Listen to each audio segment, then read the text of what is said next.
was the National Association of Realtors, and they recently issued an article and 10 questions that they should ask their agent. So I thought it would be a nice idea if we could role play this with an agent. And I'm so delighted that Malene Thompson agreed to join me so she could be the agent and I could role play as the buyer, and we could go through those 10 questions that the NAR have put out.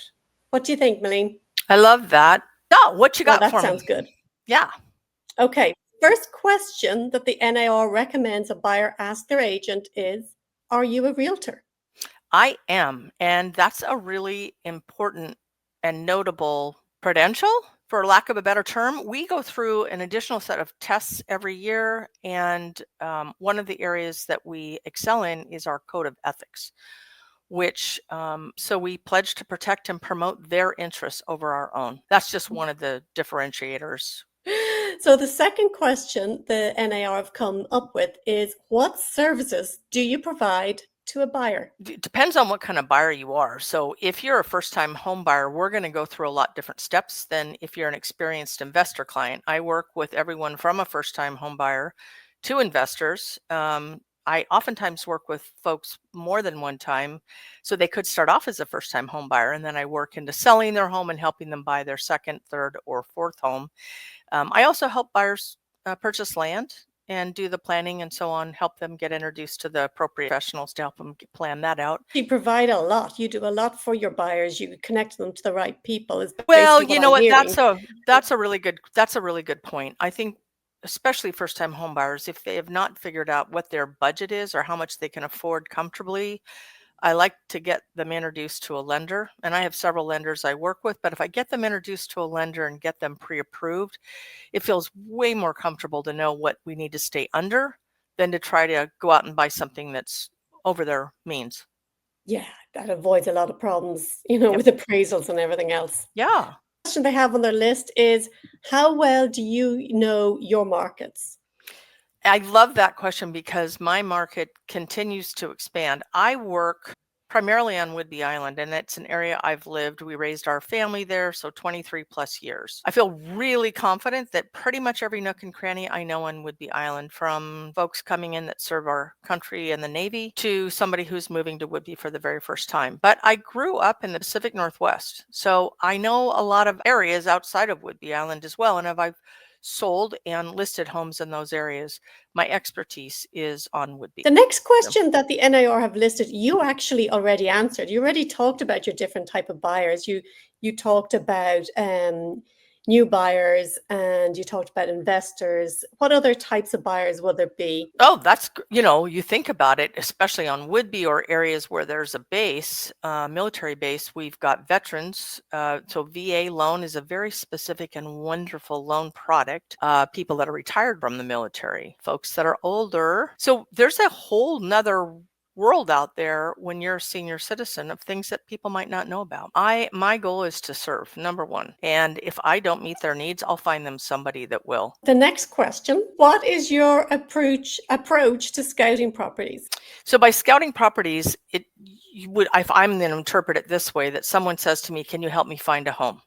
So we're going to start with, no matter what kind of buyer they are, what are your goals? What are your must-haves? What are your wants? And then what's your budget? And certainly, again, it's really important that we have that established. So after that, after I have just those really nuggets in place, then I head into our Compass backend, our technology hub, where I can input all that information and start this magical process of how the Compass technology helps us search, and how I can provide what we call a collection. So my buyers can see the homes that are coming on the market inside of their criteria, and we can have a dialogue online that's saved within our portal, going back and forth, likes, not likes. It's a great way to communicate and stay really fluid, because as properties come on the market, they're notified right away. So the other part that I do, which I really have fun in, and that is, give you an example. I have an investor client. She already bought one home with me on Whidbey. She's like, oh my gosh, this new home just came on. I want it. I want to see it. But she lives in California, so she can't. So I'll go out to the home and I'll do a FaceTime or video tour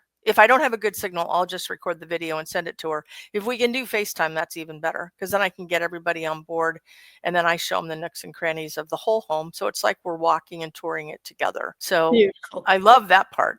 Especially, there's a lot of homes out there that have different things people need to know about that you don't see on the listing side, because we're limited to how many pictures we can put in. On the And MLS. even just things like, driving down the road, taking videos of what does the street look like? What do the neighbors' homes look like? What is written the written buyer's agreement? What would you say to them? But the most important thing that people need to know about it is that it's a law now that we get those signed before we start touring, or actually before we provide any real estate services to our clients. Okay. But the key points are the commission that I'm paid, or the income that is produced that goes through Compass first and then comes back to me, which we call commission. That is something that in general the listing side has paid for. So the seller used to pay the buyer's commission. Now that that has changed and the seller can maybe have a little different approach to that, the form discloses that information as well. If the seller doesn't offer, what will you be willing to pay me, Mr. or Mrs. Buyer? Really, the important key part of that is that all of this is something we discuss. It's not like set in stone, it's negotiable. And because most of the homes are still offering a compensation, it's usually not too big of a deal. However, more and more, and I've actually got two new listings myself that are going to do the same thing, and that is bring your compensation request with your offer. So it just gives us an opportunity to have that conversation. It's really not that different than what was happening before. The idea behind it is that we're much more transparent. It is all negotiable, that either seller pays it, it's a combination of the seller or the buyer, or it's negotiated in the offer. In my agreement, I said I ask for 3%. This is just one example. That is my standard compensation request if the seller isn't offering that. But in the case that I'm talking about right now, the seller only offered the 2.5.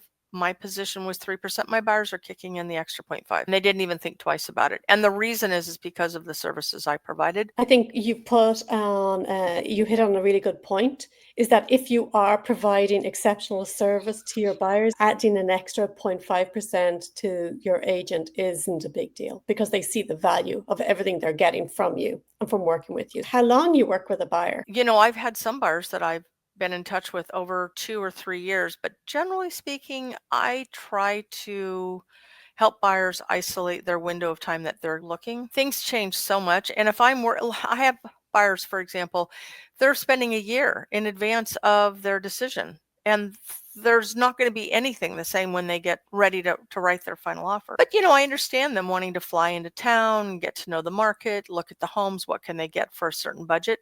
But outside of that, I'll keep them on the Compass technology and they'll see the collection.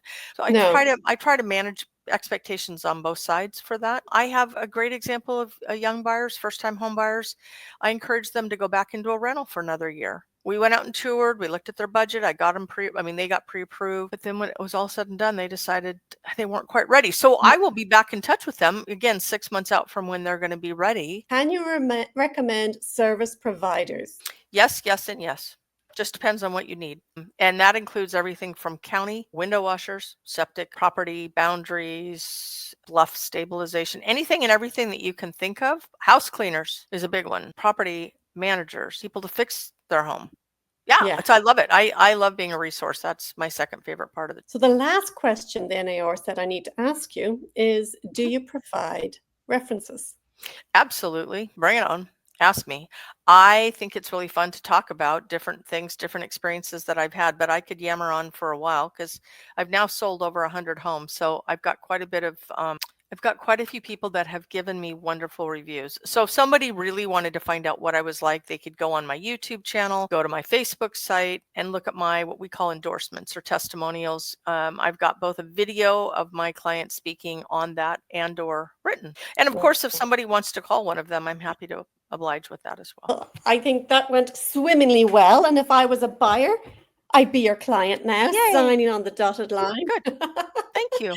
But thank you so much. I think that was a great overview of what buyers should be asking. Really, one of the reasons I really appreciated you doing this is that I think it's important to cover those questions and help people understand what the process really looks like. So thank you, Tricia.